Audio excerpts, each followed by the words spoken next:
The Shy Boy Who Conquered Hollywood. Learn English through story.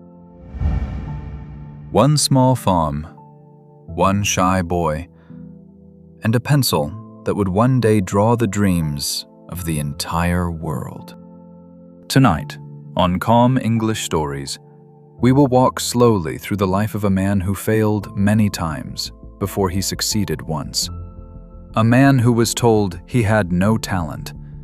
A man who lost everything more than once and still kept drawing, still kept dreaming, still kept believing. So find a quiet place. Sit comfortably. Close the door if you can. Breathe in and breathe out. Let your shoulders soften, and let this gentle story carry you through time. This is the story of Walt Disney. Let us go back to the year 1901. In a modest house in the city of Chicago, on a cold December morning, a baby boy was born. His parents were not rich. His father was a strict man, hard and tired, who worked many different jobs to feed his 5 children. His mother was kind and warm, and she loved to tell her children stories. That little boy was named Walter Elias Disney, but everyone simply called him Walt. When Walt was 4 years old, his family moved to a small farm in the state of Missouri, and it was on that farm, surrounded by cows, chickens, soft fields, and quiet sunsets, that something inside Walt's heart began to wake up. He watched the animals. He listened to them. He gave them names. He talked to them as if they were friends. And then, one day, he found an old pencil, and he began to draw. He drew the chickens. He drew the cows. He drew imaginary creatures that lived only inside his head. He used any paper he could find. When paper ran out, he drew on the walls of the barn with sticks of coal. His father was angry. "Stop wasting your time, boy. Drawing will not feed you. Drawing will not pay the bills. Wake up and do something useful." But Walt did not stop. He could not stop. Because for the first time in his quiet, shy life, he had found something that made him feel alive. Imagination. Say that word slowly with me. Imagination. It means the ability to see things that do not yet exist, to picture a world in your mind before it appears in real life. Imagination is the beginning of every great invention, every great story, every great dream. And imagination was the one thing Walt Disney had in endless supply. But the family was poor, and dreams do not pay for bread. At the age of 9, Walt began to wake up at 3:30 in the morning. 3:30. While other children slept warmly in their beds, he walked through the cold, dark streets of the city, delivering newspapers. In summer, in rain, in deep winter snow. He did this for 6 years. 6 long years of waking before the sun, and yet, in every quiet moment between deliveries, he kept drawing in his small notebook. A horse here, a dog there, a face, a tree, a dream. He was 16 when he tried to join the army during the First World War, but they rejected him. Too young, so he found another way to serve.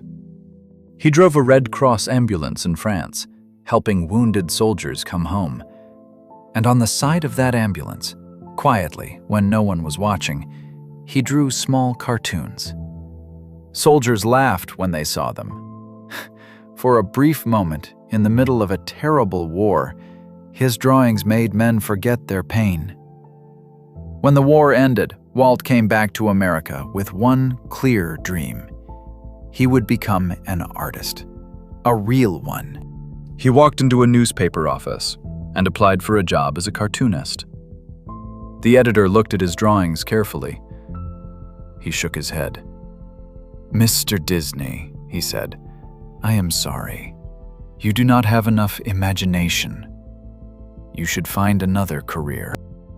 Read that sentence again, slowly.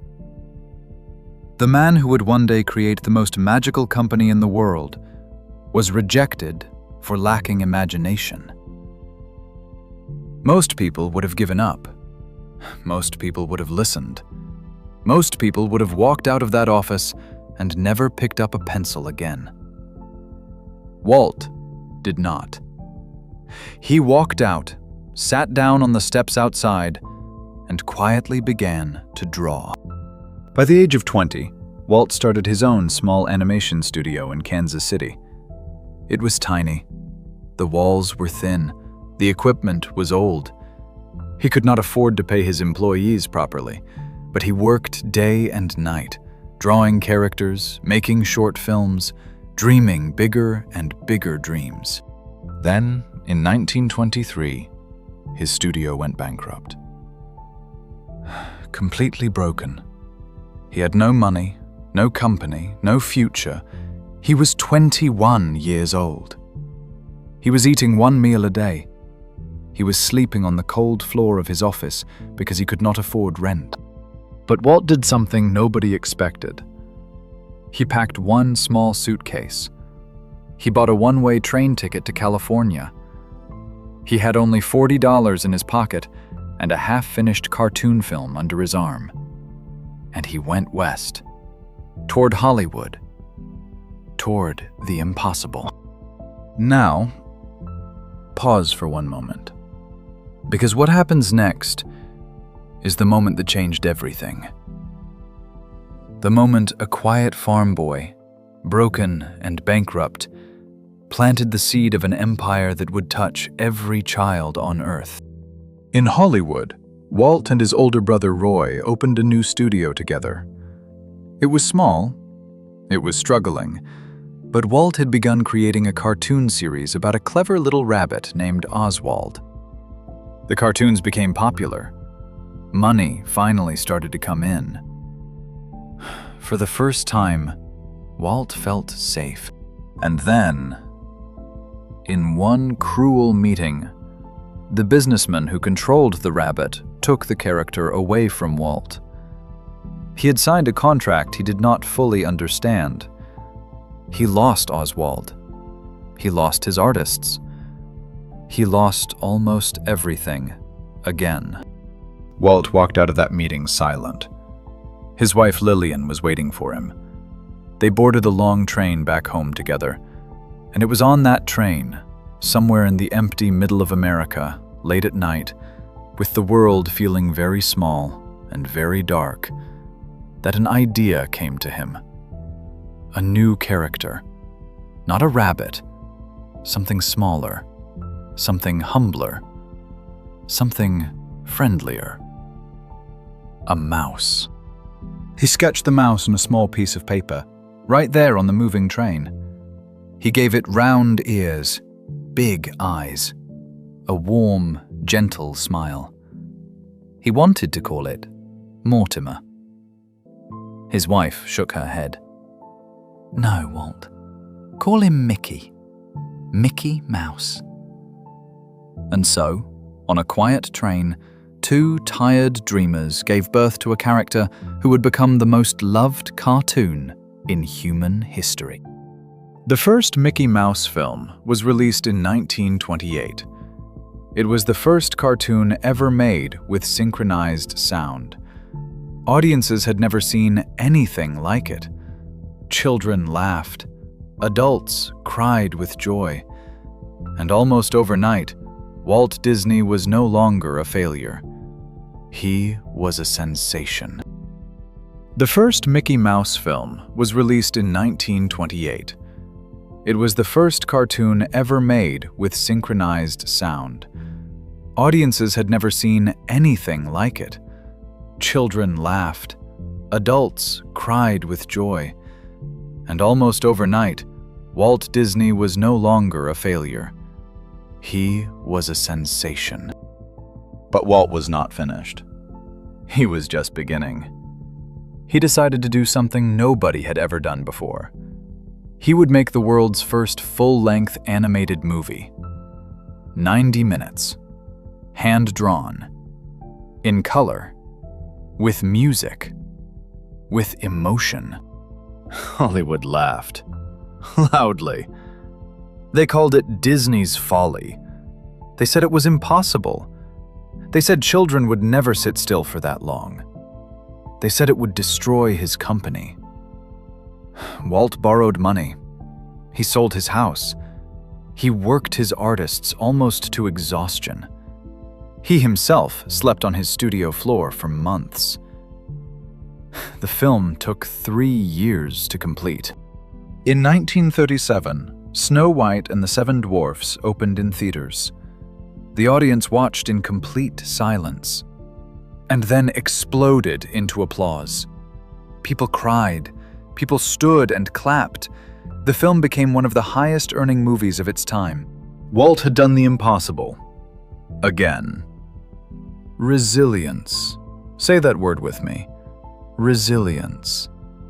It means falling down again and again and standing up every single time. Not because it is easy, not because it does not hurt, but because giving up is not an option you allow yourself to have. But life is not only victory. Life is also loss. His mother died in a tragic accident, an accident he blamed himself for the rest of his life. His older brother and business partner often argued bitterly with him. His employees once went on strike against him, and that pain stayed in his heart forever. He worked too much. He smoked too much. He missed many quiet evenings with his daughters. And yet, his biggest dream was still waiting. In the 1940s, Walt would take his 2 young daughters to small public parks on weekends. He would sit on a bench eating peanuts, watching them ride the carousel. And he had a strange, lonely thought. Why is there no place where parents and children can have fun together? Why is everything either for kids or for adults? Why not a place built for families? That thought became Disneyland. It would take over 10 years, almost all of his savings, and the doubt of nearly everyone around him. Investors refused. Bankers refused. Friends called it a foolish idea. Walt did it anyway. In 1955, Disneyland opened in California, and the world had never seen anything like it. By 1966, Walt's body was tired. Years of overwork, stress, and heavy smoking had taken their cost. He passed away from cancer on a quiet December morning, just 10 days after his 65th birthday. He was already designing one final dream, a much bigger park in Florida, which would later become Walt Disney World. He did not live to see it completed. But it rose anyway, because by then, his dream was no longer only his. So what remains? Walt Disney was not a perfect man. He had flaws, he had failures, he made mistakes that hurt people he loved. He carried sadness inside him until the end. We must remember the cost behind every great empire built by one human heart. But there is something quiet and powerful in his story that still whispers to us today. He was told he had no imagination. He was told to give up. He was told his ideas were foolish. He was told no, again and again and again. And every single time, quietly, gently, stubbornly, he kept drawing.